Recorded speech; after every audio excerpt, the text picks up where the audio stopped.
Hey everyone, today on People Now, country star Chase Rice faces criticism after having a concert over the weekend for a crowd that wasn't social distancing. Also today, by being silent, you're not only hurting yourself, but you're hurting the community.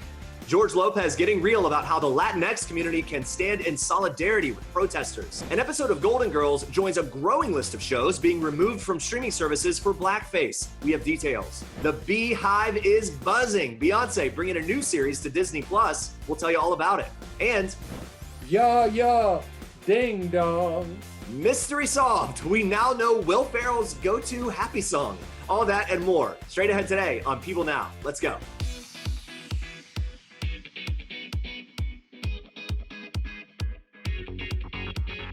Hey everyone, welcome to People Now. I'm Jeremy Parsons here in New York. Great to see you. Happy Monday. Andrea has the day off today, but we'll see her a little later in the show with her interview with George Lopez, so stick around for that. Hey, I wanted to show you this.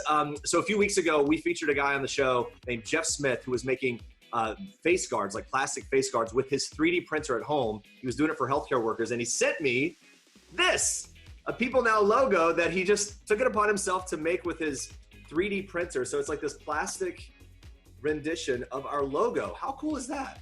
I'll just keep it up. I'll just hold it up here the whole time or something. I'll find a place for it. But anyway, big shout out to Jeff Smith. Very cool.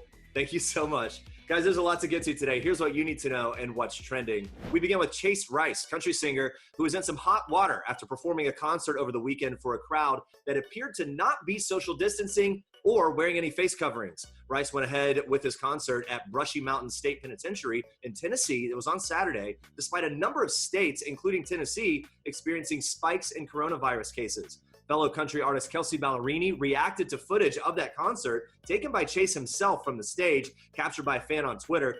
Kelsey writing, quote, "Imagine being selfish enough to put thousands of people's health at risk." She went on to tag Chase in her message, and she added, "We all want and need to tour. We just care about our fans and their families enough to wait."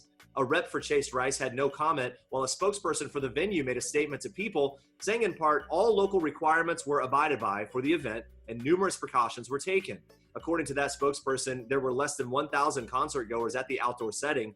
They claimed that guests were given temperature checks upon entering and free hand sanitizer. Staff members were instructed to wear masks and gloves. They also claimed that there was signage throughout the venue promoting social distancing, but they admit they were unable to enforce it and say they're, quote, looking into future alternative scenarios and reevaluating the series from the top to bottom. According to Chase Rice's official website, he's currently slated for several upcoming concerts, including one on Friday in Ashland, Kentucky. Hulu has removed an episode of Golden Girls that features Blackface. The episode being scrutinized is called Mixed Blessings. The storyline follows Dorothy, played by B. Arthur, being introduced to her son's older black fiancée, Lorraine. And while Dorothy has reservations due to their age difference, Lorraine's mother has reservations about her daughter marrying a white man. But the controversial scene in question features Rose, played by Betty White, and Blanche, played by Rue McClanahan, wearing mud masks that resemble blackface. Rose and Blanche happen to meet Lorraine and her mother, and they quip, quote, "This is mud on our faces. We're not really black." Hulu has removed the episode from its streaming platform and did not immediately respond to People's request for comment. This decision comes amid several other popular sitcoms choosing to remove scenes or episodes featuring blackface in recent weeks, like 30 Rock, Scrubs, and Community. Late night hosts Jimmy Fallon and Jimmy Kimmel have also apologized for portraying blackface in the past as well.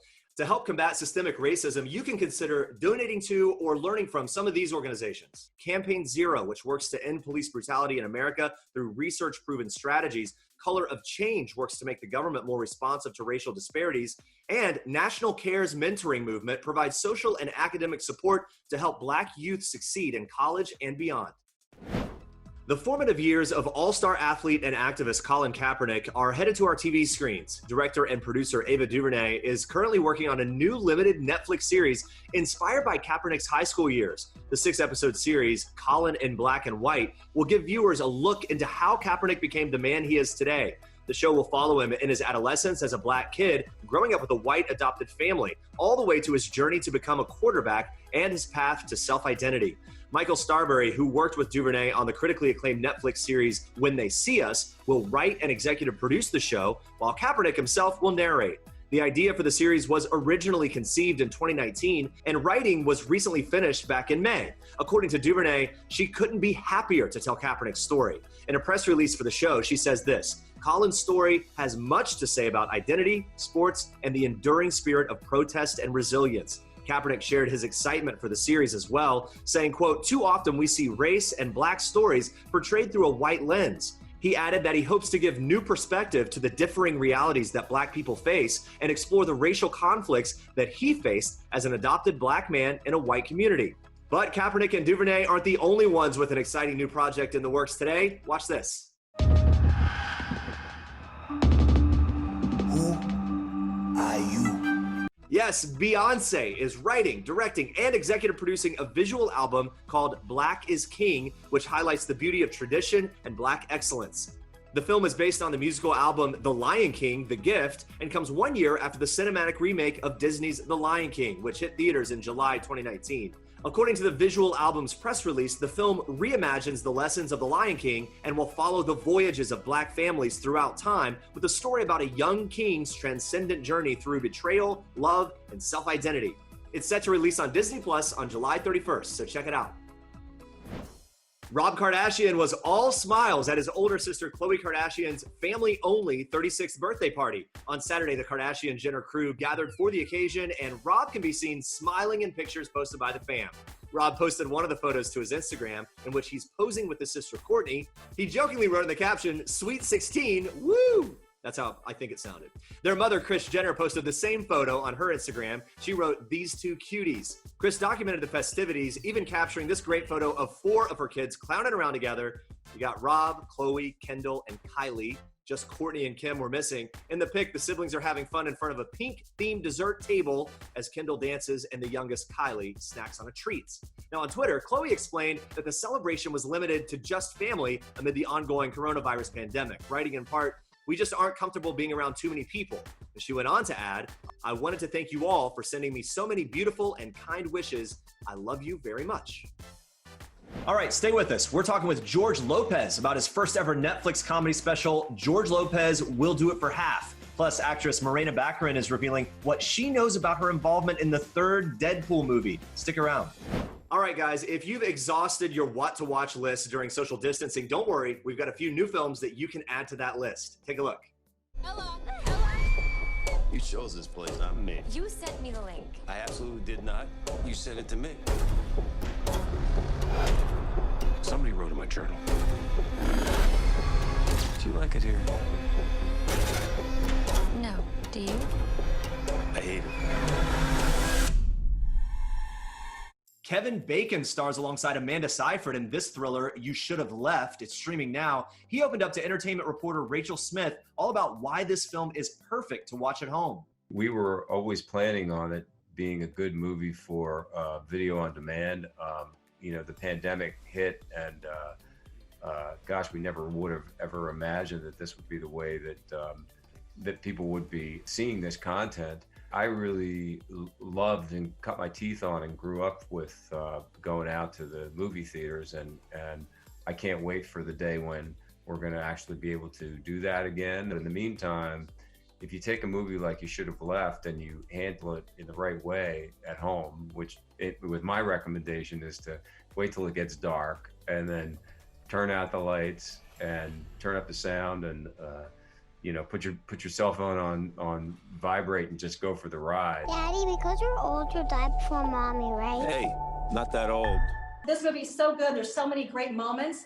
They do, though, poke a lot of fun at your age. There's a lot of jokes at your expense. And I just want to say, I think you're ageless. You're like the Benjamin Button of Hollywood, I think. Well, it's very nice of you to say, but you can't judge a book by its cover, maybe something like that. I don't know. We wanted to really actually lean into that, and it's that kind of concern that is making him doubt himself and also doubt the fidelity of his wife. She's way too young for him, and she's an actor, so there's a lot of confusion there in his mind. Yeah, we've seen a lot of iconic cast reunions, and Rachel got the inside scoop from Kevin about which cast he would most want to reunite with. I remember when we finished Mystic River, which was Sean Penn and Tim Robbins and Lawrence Fishburne and Clint Eastwood directing. I thought to myself, we just need to take this group and we just need to go and do another one. Just, you know, we could all play different parts and it could be a different type of movie, but that was a really great experience. Yeah, I mean, just one of your many phenomenal films. All right, once you're done watching that thriller, you might want to ease your heart rate a bit. How about a hilarious new comedy with Will Ferrell and Rachel McAdams? Take a look. Officially, Fire Saga will be representing Iceland at Eurovision this year. I hate them. Absolutely terrible. They're old, disgusting people. But we have no choice. So we're in. Yep. Eurovision Song Contest, the story of Fire Saga, is streaming now on Netflix, and Rachel chatted with Will Ferrell all about his new comedy. Take a look. It's been an idea I've had for the longest time, and to finally get to execute it and kind of bring it to the world, it's great. But you're right, it's just, it's silly and it's sweet, and the music is actually better than you think it's gonna be in a fun kind of crazy way. This is it. We have to prove to Iceland and my extremely handsome father that my life hasn't been a waste. I don't think a lot of people realize that you are basically the Tom Cruise of comedy. You do your own stunts. I mean, that's your voice. There's no stunt singing. No. No, that's all right here. These pipes, 100%. Yeah, I finally got to, you know, go into the recording studio with these fancy Hollywood record producers, and it was just such a cool thing to get to lay some tracks down and perform, you know, on this massive stage in front of hundreds of extras. And that was another thing we really wanted to make sure we captured the scope of how big Eurovision really is. Fire Saga are not giving up. Tonight is our night. By the way, there is so much happy music, whether it's songs we're familiar with like Cher or ABBA and all this great stuff. What is the song though, when Will Ferrell needs to pick me up in your day to go for a run or just feel energized? What is your go-to happy song? My go-to happy song is probably Ya Ya Ding Dong. How's that go? Ya Ya Ding Dong. I love for you is like I forget. It's almost as good as Believe by Cher. Almost. Yes, almost. By the way, I'm thinking with Pierce Brosnan as your dad and all the ABBA references, I think you're tailor-made for Mamma Mia 3. They just announced it. Did they really? Yes. Wow, I need to get on that. Maybe Pierce can put in a good word for me.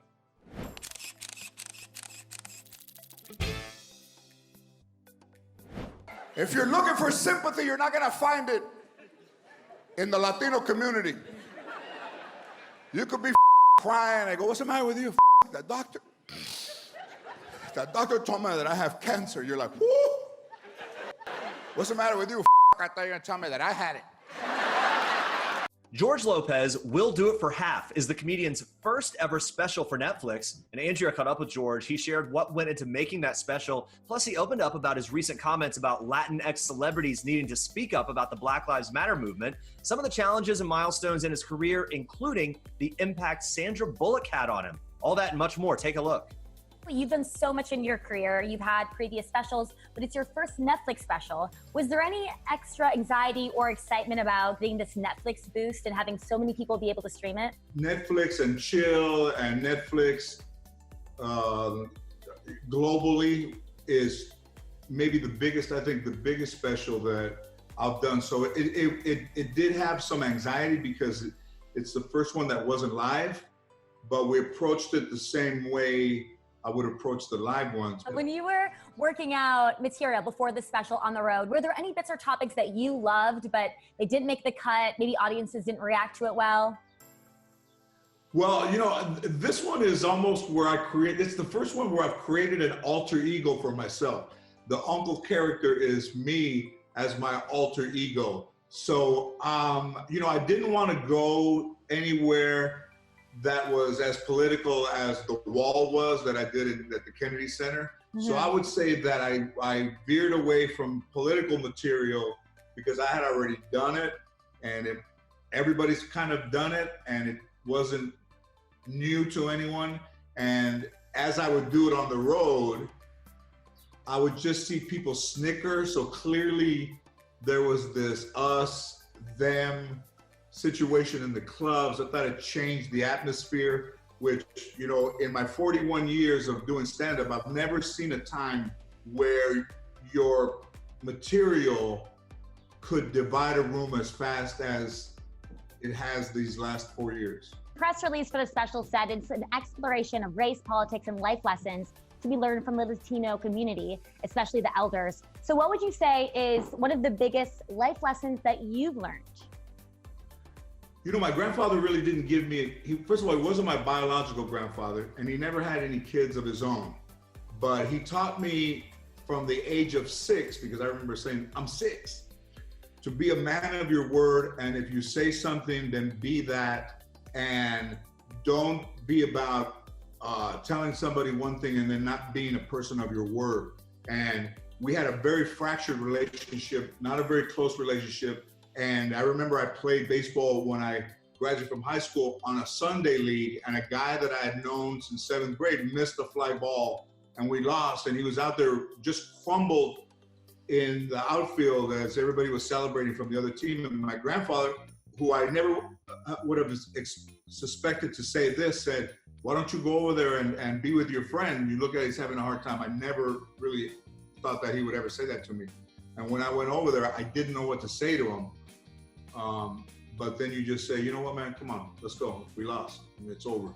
And that put me on a path of compassion toward my friends and sympathy for other people, which became kind of like a hallmark of the material. Yeah, that's a wonderful story. Thanks for sharing that. Yeah. Going on your social media, you're very vocal about issues that you believe in. I mean, with the Black Lives Matter movement, you've been very vocal about being in solidarity with the Black community. You spoke to Entertainment Weekly about how Latinx celebrities staying quiet is the wrong attitude. So how important is it for you that other Latinx people and celebrities speak up and keep speaking up? You know, you see those signs, silence is violence.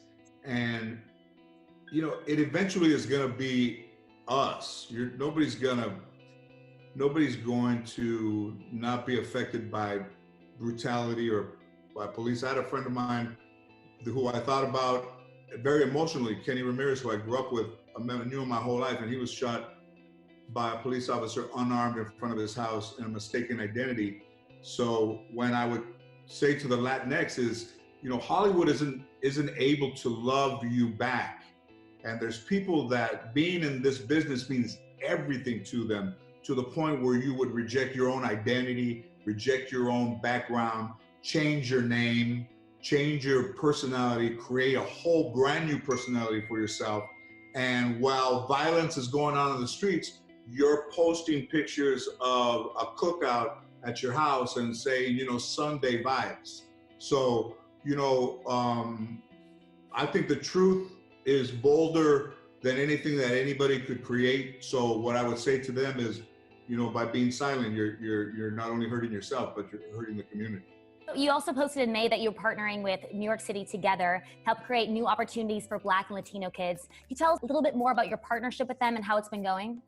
You know, it's been a great partnership. You know, they had so many celebrities come forward and give of themselves, which, you know, you can send money, you can send sign things, but to actually be able to sit with someone and have them explain their craft to you, have them explain what a producer does, get inside information from people who have been successful. The most unfortunate thing, I think, for people is to have a dream that was extinguished by your own hand. It's a very difficult business to get into, and it's very difficult to continue when you don't see success on the horizon. But I say every journey starts with one step, and you might not know what's going to happen. I was a quitter my whole life, and in '84 I thought, you know, I'm not going to quit and let's see what happens. And everything is possible. And I just, you know, wanted to have the ability to tell young people of all colors that your dream matters, your life matters, your insight matters and your talent matters. So that for me, that was an easy organization to get involved with. Yeah, I love that you champion these organizations. I love that you're so vocal about racial inequality on TV. When ABC canceled the George Lopez show in 2007, you told the LA Times that TV just became really, really white again. You know, a lot of people are speaking up now, but thinking back to 13 years ago, professionally, was that a scary thing to be vocal about back then and say to the media? You know, that's a really good question. And here's the thing, you know, I was very emotional. Sandra Bullock really discovered me. She came to see me. She was at CAA. She sat the agents down where they thought they could get a better view of me. And she was the one person who would not take no for an answer. And after, you know, the first time we met and sat down, I was hitting golf balls at Whitsett in Van Nuys, Sherman Oaks, and I was not going to go to the meeting. That was my default. Was I was going to no-show. And my manager called me at 12:15 and said, "Are you on your way?" And I said, "Listen, man, what can she do for me? I mean, what can she do?" And he said, "Listen, they called. They're expecting you. You got to go." And I said, "All right." I left those balls there. I sat with 3 hours for her, and we sat and had a great meeting. And on the way out, she opened the door, and I said to her, "In whatever happens, I just want to tell you that I appreciate you getting involved with me. And if nothing happens, I just want to tell you from right now, I just want to say thank you to have taken interest in me." And she looked at me and she said, "Why don't you let me worry about that? And why don't you just worry about being funny?" And I got into the car and I sat behind the wheel of my car and I cried. It's very emotional even now. For 20 minutes that you had somebody who had your back, when to that point, I don't believe I ever had anybody that really had my back like that. Wow. And look at all you've been able to do. You've had so much success, including starring in your own shows, own talk show. Is there anything that you haven't done yet that you really want to do? As I'm getting older and projects are being brought to me to be in, I don't think I should be in all of them, but I do believe that being a producer and being an executive producer and being able to hire young writers, all writers, and being able to find projects that can carry on to the future and create new personalities and new stars is something that I believe that I would do because of what Sandra did for me. There's not a day goes by that I don't look at my life and have an appreciation for what I've done. You know, the idea of a George Lopez when I was starting, there wasn't one. You know, I was a huge Richard Pryor fan, and I was a big fan. All of my idols were African American. You know, Desi Arnaz was Cuban, Freddie Prinze was Hungarian, Puerto Rican, and I loved. There's fanatics, but I loved them with all of my heart. I loved them with the love that I couldn't give to a family member because they were unkind to me. That's what drove me. Was I found something in them that I didn't find in my family. You can catch more of the comedian in his first ever Netflix special, George Lopez Will Do It for Half, when it premieres on June 30th. Morena Baccarin is the latest celeb to swing by PeopleTV's couch surfing. She's opening up about working on the set of Marvel's Deadpool and why it was the best time. She says she's hoping to be in the much anticipated third film as well. Watch. I had one of the best times of my life just shooting this first movie. It was so fun to be on that set, and it was creative and fulfilling and enjoyable all around. He is the best person to work with, and so sweet and so damn funny. Like, it hurts. It just hurts. So much of the time I'm laughing in that bar scene, like I'm genuinely laughing at him. All right, spoiler alert. Fans were upset that Vanessa was killed off early in the second installment, but thanks to some time travel trickery, you appear again at the end. So I have to ask you, how big will your role be in the third installment?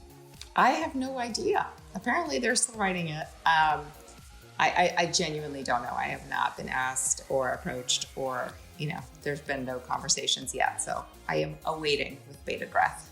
How big do you want it to be? As big as possible. Okay. I mean, we'll let him know. He will always be the lead, but I would love to be right by his side. You can watch more of Morena diving into her other roles on Couchsurfing right now on PeopleTV.